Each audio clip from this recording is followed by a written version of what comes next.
Everyone, welcome to our weekly discussion series, where we interview different people from our community. And this is hosted by the Chaldean Cultural Center in collaboration with U of M Detroit Center and Unique Voices in Films, as well as CMNtv, which will replay this episode in the coming weeks. Thank you for joining us. Today, I have a very special guest who I've known for at least 10 years, if not longer. Hi, Vanessa Denha-Garmo. Yeah. She is an award-winning journalist, and she has created a media company that's over 10 years old, and recently a show called Epiphany. Hi, Vanessa.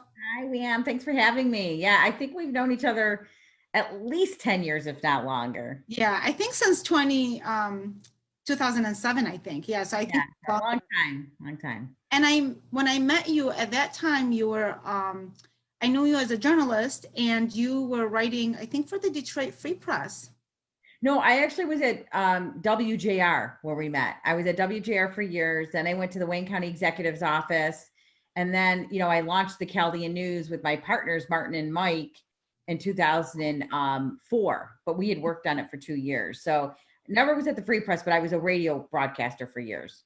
Okay. I thought I saw some, well, I think you submitted opinion pieces or something like that. Oh yeah, it's written op-eds. Yes, that's yes, correct. You freelance. Yeah, you did work there. And so, yeah, I used to read your material, and then I ended up working with the Chaldean News, and then we worked more closely together. Yeah. And I have observed your career over the years. I mean, it's very inspirational. You continue to grow. And you're very faith-based, and you have, it's like, maybe that's the driving force. I don't know, maybe you can tell us about this a little bit. If you can share with us how you started your career, and how has the journey been, and how has your faith affected what you do? Yeah, those are great questions, Liam. My faith today is very paramount in everything that I do. I mean, faith first, everything else second to me. But it's definitely been a journey. I've not been as strong in my faith today as I was, 10 years ago. I wasn't where I am today, of course. It actually was through a lot of prayer. Years ago, I started a prayer saying, God, bring people in my life that will lead me in the direction you want me to go. And that's a prayer I started saying more than 10 years ago. And all these wonderful people have come into my life by the grace of God, to lead me in where I am today. But my career started as a broadcast reporter at WJR in Detroit. And I actually did some cable work before then at TV Orient, which has since changed. Oh, yes, I remember TV Orient. I did some English speaking programs there. And then I was at WJR for almost 10 years. And then I was the press secretary to the Wayne County Executive's office for 7 before I launched my own company in 2010. And at that time, it was very heavily media relations and PR and press releases and social media. But today it's evolved. I've since changed the name. It's Epiphany Communications and Coaching today.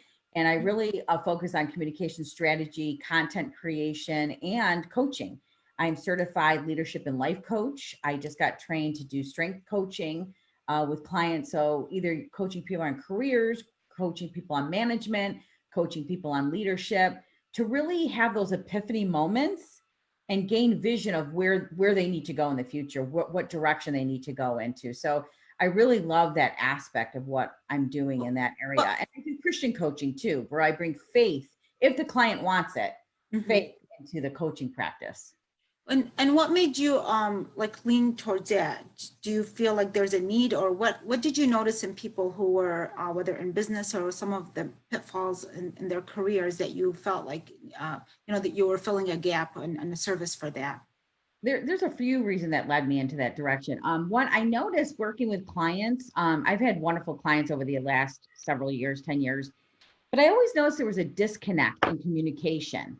People were always frustrated with how people communicated in the workplace. There was a disconnect between the bosses and middle-level managers and staff. And I thought, what's going on? Why are people always so confused? Why is there so much anger? Why is there so people put in wrong positions? And I actually noticed that at the county executive's office, and got my master's degree in communications, thinking that would help, lead me somewhere else.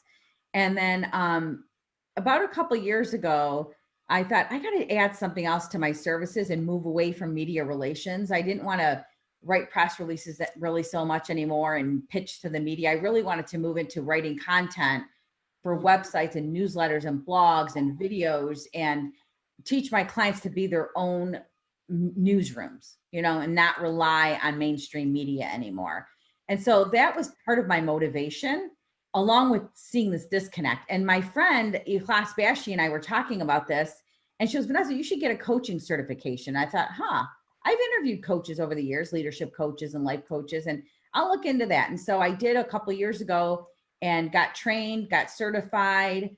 I just did a training class on Gallup, which I'm now trained to help people figure out their true talents and focus on their strengths and manage their weaknesses, because research shows that everybody tries to fix their weakness, right? We're only good at so many things, right? We have God-given talents, right?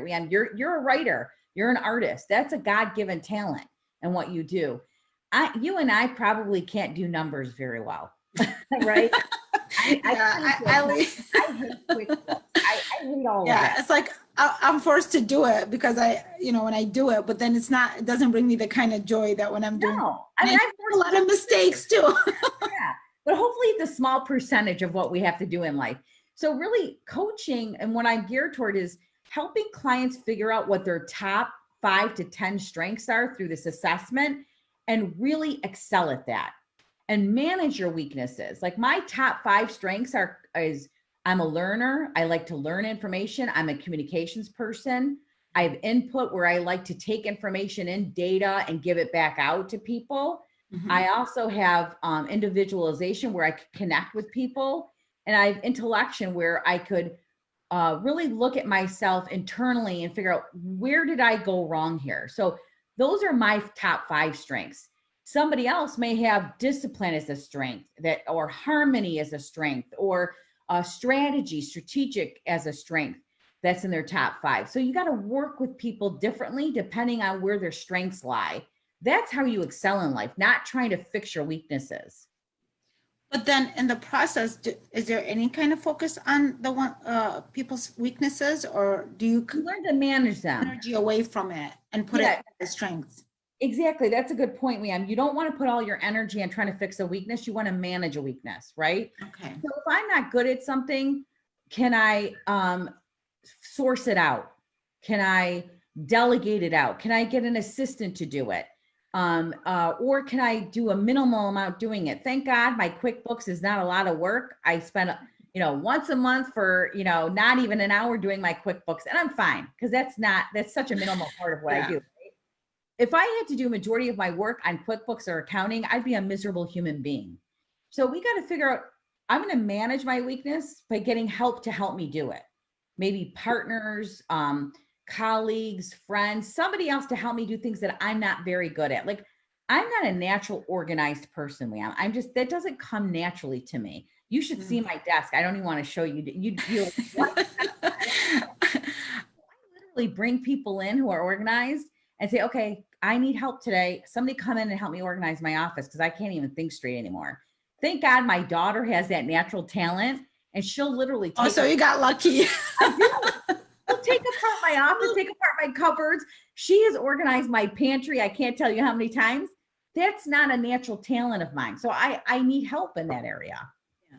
But I do see how you're shining when you're speaking. And I know that when you interviewed me not long ago, and it was a radio interview, and I remember that you made the whole process so much easier for me, that because you were able to get me to just like go from the one thing to the next very easily, rather than like having to think about it. And you really just kind of led the whole thing. And I was like, oh, this is great. I wish more people would interview me that way, because then the pressure is removed from me. But that's such a natural talent. You can even see it today. You're just like kind of shining in that communication. And I think sometimes we don't really value how important communication is. I know myself as a writer, sometimes I tend to communicate things better in writing than when I'm like verbally.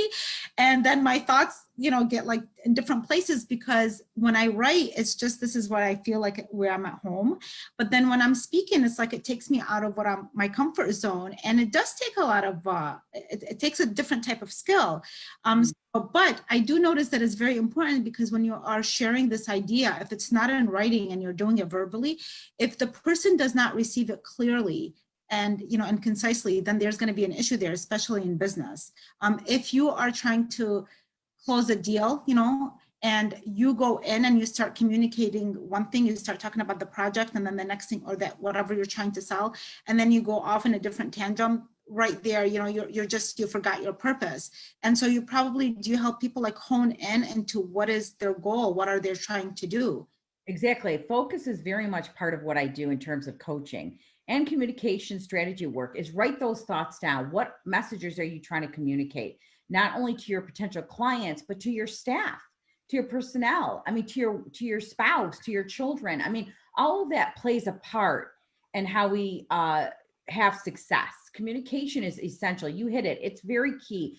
There's so much that falls apart in families and in organizations because of how we communicate, or the lack of communication strategy. Oh, that's true. You know, I didn't even think about that. So it's like also in our personal life. So it's not a matter of just in our business, correct? Yeah. I mean, I don't do a lot of personal family coaches. There's coaches that just do family dynamics, or couples, or parenting coaches. There's a lot of that. I like to work in the communication, corporate realm, leadership management, or business realm. That's where I'm comfortable in. And careers. I really loved helping clients with careers. But you make a really good point. I also love writing. I love words. I love conveying messages in writing. And I think where your skill set is so strong is because you speak 3 languages. That's why your writing is more powerful, because your first language is not English, right? So, that's right. But then you have a skill set that, God, people would envy. I wish I could speak Arabic and Chaldean and English fluently. I can't. I'm not going to learn the 2 fluently. Yeah, and they're not easy. That's why people have a hard time learning them, because if you are not born into like into the native land, especially, the alphabets are all different. It's totally a different language. It's not like a European English alphabets. But you know, that's a good point. And see, look at the things that you pick out right away. And now that you said that, I'm thinking, well, maybe that's part of the reason that when I am communicating verbally, because there's different languages that are so to someone else, you know, like if it sounds a little bit foreign, is because there's like 3 languages going on. So that's a good point. See, you kind of like catch that. I just noticed you do that. You're like, well, you're good in the writing because of the 3 languages. But then I'm wondering if in speech there's like a certain, you know, inheritance that you get from knowing more than one language. Yeah. Because think about the way your brain thinks, right? You're thinking in different languages. Your brain automatically thinks in your primary language. But when you write it, you have time. We know as writers, that writing is writing, and writing is rewriting, and writing is editing. I mean, you don't. I know. Very few people think we write a first draft and it's submitting one article, a 700-page article, 700 word, I'm sorry. And you know, people are, if you're not a writer, people do not realize the kind of work that goes into that. Yes. 100 or 700 word article. Yeah, they think you're sitting down for one sitting and writing something and it's a masterpiece. I go back to something probably a dozen times and say, you know what? Nah, I don't like the way that reads. I'll walk away for an hour or a day and say, nah, I don't like the way that reads anymore. I'm going to rewrite it. Writing is really rewriting. Any writer will tell you that. Any author will tell you writing is rewriting. And so that's where your thought process comes clear, right? Because you have time. But when you're speaking it, I can't take back my words and say, oh, do over. I need to edit just what I said. It doesn't work like that, you know? And so when I do, like I've done radio my whole life, you know, I've been in radio, live radio, you know, there's no take backs. What goes out on the air goes out on the air, just like this is live. And so that's a different skill set. And that it's taken years of practice to be able to communicate live on radio, which is different from print. So I know since you're a very faith-based person, and by the way, I've heard stories that I know that you service people in different ways. I mean, through your writing, but there has been like, I know one particular person who one time needed help and reached out to you, and you really went out of your way to help this young person.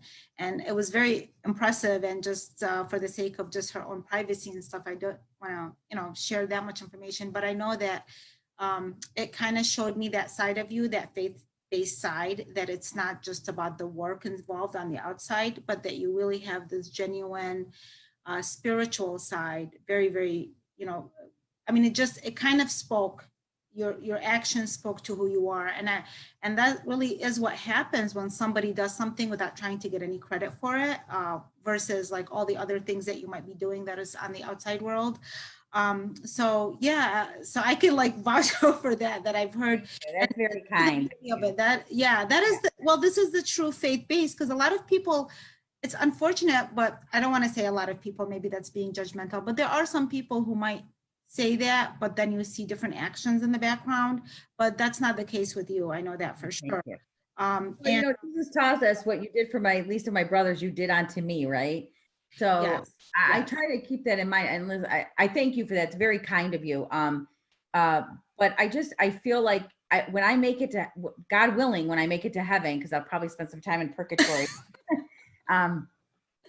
So I do hope God welcomes me and says, welcome my kind and loyal servant, my faithful servant. I that is my goal. We all know this is a short time on this earth. It's going to end one day. I know. Can you tell me? Yeah. Can you, we're trying to emphasize that to people, like, stop arguing, stop fighting. Yeah. Do the things like what I saw you do, what I've been seeing you do over the years, is just continue to focus on the positive and utilizing the time, regardless of what is happening in the outside world. I've seen you utilize your time to create good things and to create creative and beautiful things and to be there for people. I mean, even the show, I'd really love to hear, you said something earlier to me, which I had no idea with regards to Epiphany, why you chose that name. Mm-hmm. So like, what is the show about? Because it blends in with everything else that you stand for. Yeah, when I decided to rebrand my company, I wanted to change the name. And I said, my name in Aramaic, which is Chaldean Surah, Denha, my maiden name, means epiphany. And I thought, I'm going to use that name instead. I'm going to change it. And the reason I did it too, Liam, is growing up, my dad would never let us take our Christmas decorations down until after Denha Day. And I was like, what is Denha Day? I thought it was like, whatever, Dad, Denha Day. Well, January 6th is Denha Day, is the Epiphany. And so I didn't get that till I was older, what that meant. And so for my dad, and his faith, I named it Epiphany Communications and Coaching. And then when I did that, when Ave Maria Radio came to me and wanted me to do a show, and we finally put it together, they said, you know what, we really like your company name. Can we call the show Epiphany? And I said, yeah, that'd be great. And so on the show, it's very local. We talk about local churches, local dioceses, the different rites within the Catholic Church, the different cultures within the Catholic Church, whether it be Chaldean or Arabic or Hispanic or Polish. And we bring out the flavors of the Catholic community right here in Metro Detroit. So it's a very localized show. We have different priests on, different speakers on, nuns, religious, lay people, talking about the community and faith. So it's really about connecting, collaborating, and communicating with the Catholic community in Metro Detroit. And so I always ask our guests too, about their epiphany moments. Like, some people have many profound epiphany moments. Some people have subtle epiphany moments where God is really talking to them. So I always ask guests, can you share with us an epiphany moment where you had that aha moment, like, oh, that is God talking to me. That is what God wants me to know and do. And so I always ask guests, about their epiphany moments as well. So it's a very localized show, but it's about the Catholic community and all the different rites and all the different cultures right here in Michigan. So it sounds very educational too. So it doesn't matter that, whether anybody else listens to it, because you're kind of educating people in the process. Oh yeah. It's a very educational show about, why Catholics do what they do, how we pray, how we have our traditions, the catechism of the Catholic faith, that we talk about events coming up. We talk about novenas. We talk about different aspects of the religious life, our faithful life. So it's a wealth of information. I love it. I learn something new every time I interview somebody. I absolutely love it. And how can people, when is it on, and how can people listen to it? So you can go to AveMariaRadio.net and you can listen to it live anytime during the day. But my show is Saturdays at 11:30 for an hour and a half, and Sundays at 3 for an hour and a half. And there's also an Ave Maria Radio app you can download on your phone. That's how I got my mom to listen. You know, my mom's like, I don't have a radio in the house. I go, Mom, I'll show you on your phone how to listen. I don't want to have to go in the car. So for our older parents, you know, get them the app on their phone. Okay, yeah, there's a way then to get to it. Yeah. That's great. And you know, with the show that you're doing and other, even the coaching, what role do you see this playing in the whole sphere of what's going on right now? There's like a lot of tensions, even though we felt like maybe all this after the voting and the elections, things would calm down, and that hasn't been the case. And there's like a lot of tensions within our own community and within the larger community in general. How does your coaching or your show or what you do, how does it help create unity, bring peace? Like what is, and maybe what can you tell audience to help them kind of see and utilize their gifts, their God-given gifts, to do good in the world? You know, that's a great question, Liam. I'll tell you a little epiphany moment I had recently this past year during COVID and all this political nonsense going on. As I was really praying, because I was so sick of the tension I saw on social media, and any little thing that I posted that was remotely opposing to what somebody else felt, I got attacked. And I'm like, okay, this is insane. And so I was venting to my friend Teresa Tamia one night, and I went to bed and I was praying, and I was like, what, you know, God, what is it you want me to do? What's going on in this world? This is insane. You know, we're so divided in this country.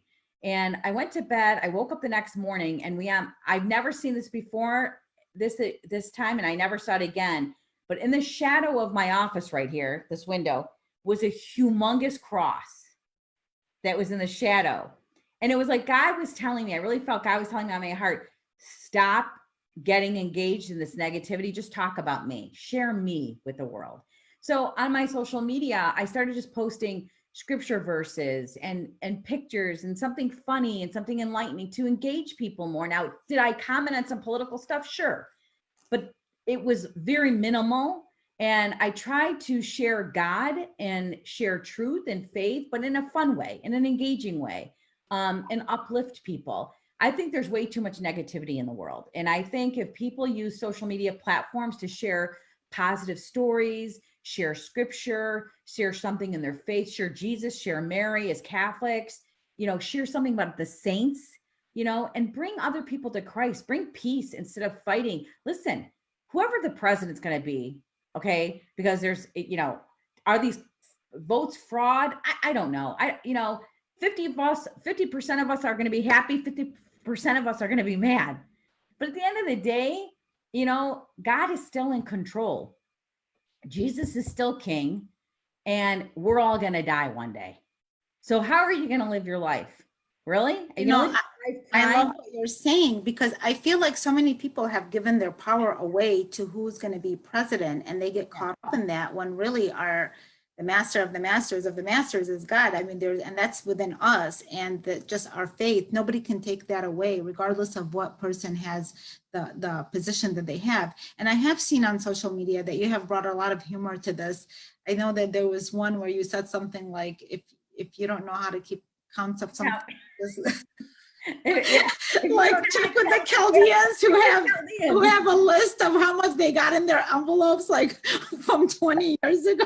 Is that not the truth? It is the truth. And the thing is, it's like I was cracking up, and I felt like, oh my gosh, we just need more and more of this, please. Like, you know, for people just to lighten up and not cause, there's already enough tension, and then to just add onto it, it's not helping anybody. It really gets stressful. There's humor, you know, and I have seen people where they'll post and say, you know, this is who I will be with this president, and this is who I'll be with this new president, and it's the same picture, because basically, you know, it's within us, it's our faith in ourselves, and we're not going to try, if we're having a good life or not a good life, or a good day, or serving, that should not change on what the politics involve. We should continue to do that, and that's how our faith is. Yeah, and listen, this is what I tell everybody.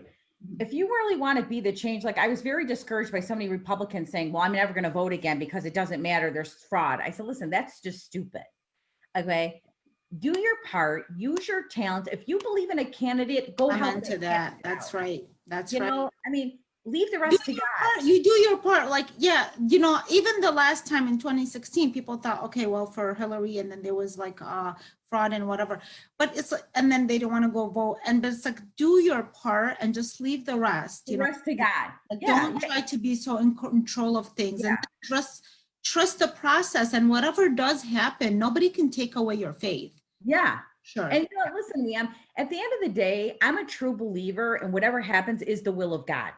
So if your candidate doesn't end up in the White House come January 20th on Inauguration Day, that's the will of God, and be okay with it and move on.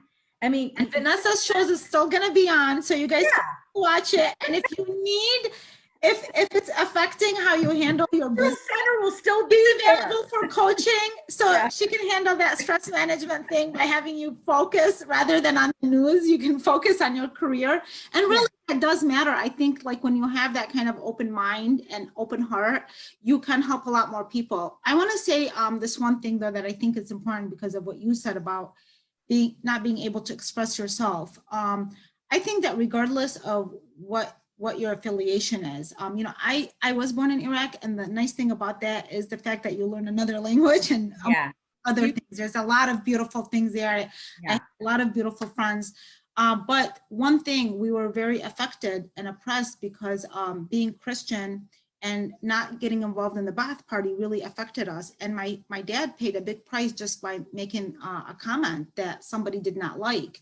And so his punishment was, you know, being relocated. He had a very great job. And there was a punishment for having views that differed with the political party that was there. And there was also punishment, you know, for or limitations when you have a certain religious faith. And so what you're saying is very important. People have to listen to that we do not want to turn this country into a place where people could not express themselves, because this is where I came from, and we paid a price for not being Baptist and for being born into a Christian faith. So everything that you're saying is very powerful, and I hope that people really take it to heart and understand the importance of listening to you, regardless of their political affiliation. You know, I hope you share that message more and more. Write about it, blog about it, do videos about it. I think that message, what you just said, is imperative. And because of this, listen, nobody knows it better than you. You know it better than I do. I never lived in Iraq. I know it only from my parents. Yeah. And when I say to people, the right to worship is not the same as freedom of religion. You had a right to worship in Iraq. You didn't have freedom of religion. No. You didn't have freedom of speech. I remember when my aunt was visiting from Iraq, and I was watching the news. She's never lived in America. And I was watching the news with my parents, and Bush was on, and I was really upset with what was happening in Iraq. And I was making some comments, and I said, I can't believe this. I can't believe what's happening to Iraq.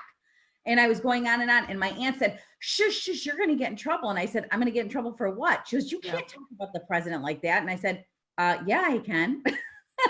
I can say whatever I want. We have freedom in this. She was literally scared out of her mind that somebody was going to come into our home. She was begging my parents to tell me to stop talking and expressing how I feel, because she was literally living in fear that somebody was going to come into my parents' home and arrest me. And by the way, that's not an exaggeration, and that's not an individual experience. I have friends, writers, who really thrived here in the United States, and who had to either like leave the country of Iraq because people suspected that they were writing about the president, even if they didn't specifically say it, but if they suspected, you're implying it. And I have friends that were, another friend who was jailed and tortured because he wouldn't do what they wanted him to do. So these are things that people might think, oh, this is we're very, very far away from that. But even if we are 0.01% similar to that, where we cannot accept somebody else's ideas and kind of want to bash those ideas or hurt somebody over those ideas, that's still not good. No. Because we're not similar, but we're resembling in any kind of way, should not be happening. I agree with you, Liam. And you know what? That's what makes this country so great. You and I don't have to agree on everything. That's okay. But the fact that you have your opinion and I have mine, and we can freely express it, is what makes this country great. And the fact that A Muslim can practice their religion, a Jew can practice their religion, a Christian can practice their religion and feel free to do so in this country. That's what makes this great. And that's what I hope to keep in this country is freedom of religion, freedom of speech, our freedoms, this Constitution. I pray, God willing, we'll always have that in this country, regardless of who the president is. Thank you so much for saying that. I think like your interview is so timely today. You know, we did not set it up to be No, we didn't. but it's very empowering for anybody listening. I think I give you so much credit for being like not only successful at home, but successful in your business. And if people want to, you know, connect with you, I know you gave the information for the show, but how can they connect with, especially with regards to the coaching? I can see you doing You can go to my a great job with them, especially with these days. Yeah. How can they get a hold of you? I appreciate that. You can find me on LinkedIn. I get a lot of clients actually on LinkedIn, Vanessa Denha-Garmo, or go to epiphanyccc.com, Epiphany with 3 C's, and it's communicating, connecting, collaborating, or communications and coaching, ccc.com. And you can email me from there as well. I'd love to connect with you. Thank you so much, Vanessa. This was really inspiring. Just put some light into, sheds a lot of light actually into just this heavy political speech. And also please keep posting the funny stuff. I will. I will. I need to laugh too. I need to laugh. Good. Yeah, you make everybody laugh and we will need it. Yeah. Thank you for all the stuff that you do for the community. Thank you. And thank you for all that you do with the Chaldean Cultural Center and keeping our culture alive. God bless you and all your work. Thank you. You take care. I'll see you again here. Okay. I'm sure you'll be doing other fascinating. Come on my show and talk about the Chaldean Cultural Center. You know, we should talk about Christmas and how Christmas was celebrated in Iraq. Oh, yeah. Oh, that would be an interesting. I'm going to tell my producer to contact you. All right. Sounds like a deal. All right. Thank you very much, Vanessa. God bless. Bye. Bye.